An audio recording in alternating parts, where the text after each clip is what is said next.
it is the subtlest of all knowledge to know the knower of everything, and therefore even those who are spiritual, even those who are philosophers, even people who lead different religions, they are confused about, is there or is there not? So, if this morning you may be inspired, but if you did not understand, don't think that you are not intelligent. Because this knowledge is unlike the knowledge that we have of things which can be described and recognized with its qualities, its actions, its functions, etc. But the unconditioned infinite self cannot be described in words, cannot be pointed out as an object, nor can it be conceptualized or understood. It is only indicated,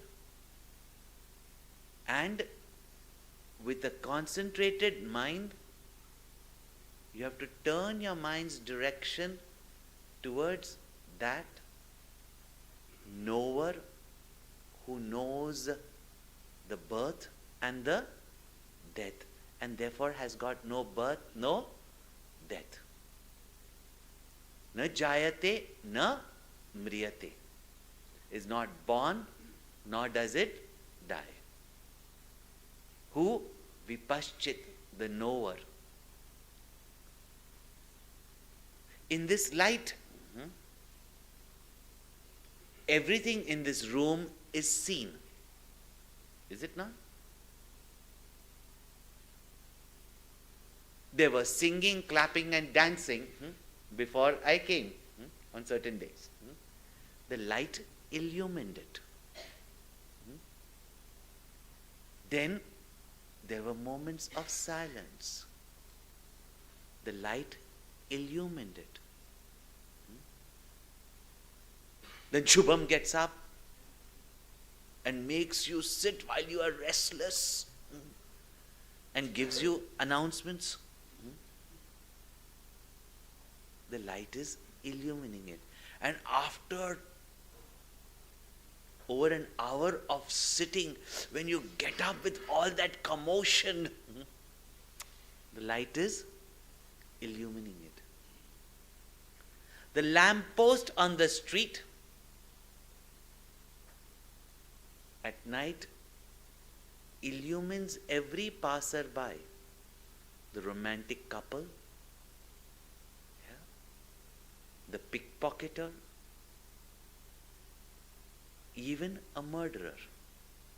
But the light does not get affected, nor touched, nor contaminated. It doesn't get the fragrance of the rose that the lover offered to his beloved, does not get the stain of the blood. In the same way, the self, which is unconditioned, which Nachiketa was asking for,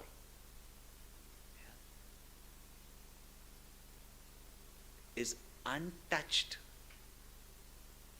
by sin or even merit, and therefore untouched by the joys or the sorrows. So, na jayate mriyate va vipaschit.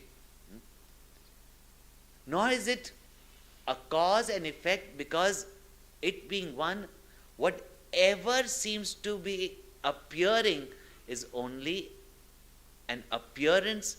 It is not that any change has taken place in the reality. Which is to understand subjectively that even now, the self, the Atma in you, has not become this body.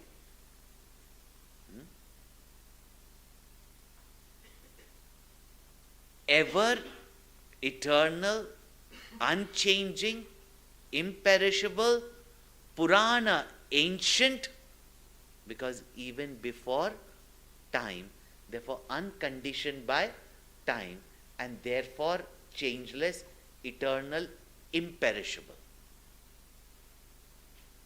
And na hanyate hanyamane sharire.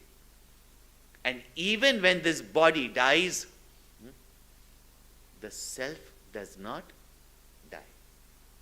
And here the suggestiveness is not the physical body alone. The physical body dies, the mind and intellect, carrying its vasanas and karmas, the result of its actions, its merits or its sins, its attitudes and its desires, its likes and dislikes, according to its desire and according to one's action, takes up either different births or goes to different worlds. Nachiketa's question is that beyond this soul that transmigrates and goes to heaven, hell, etc., is there something more than that? Or the soul is that which keeps on being born again and again, goes to heaven, hell, etc.? And the Guru points out that even when this body dies, it does not die. Even when the subtle body, the mind and intellect is no longer there, it does not perish. And therefore, unlike some of the scientists were trying to say, or even some schools of philosophy, that when the thoughts which are made up of matter, when they flicker, consciousness like sparks is produced. He says, no, then that is temporary. How do you have the memory of everything? When everything is changing, there must be something that is changeless. And even when the subtle body and even its cause, the causal body, the vasanas, the ignorance comes to an end, you don't cease to be. Na hanyate hanyamane sharire. And therefore only one who has got this knowledge can even courageously meditate. Otherwise, meditation is some fanciful listening to a music and becoming quiet. You might as well go to sleep. In meditation, you're supposed to recognize that even while this body is there, you can be bodiless. Because as long as you are identified with the body, you feel the body, you feel its pain.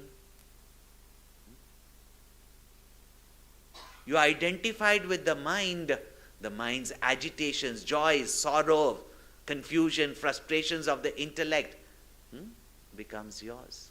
But all this time you are aware of all of them. And thus when the mind is even silenced, you don't become nothing. You stop becoming. You just be.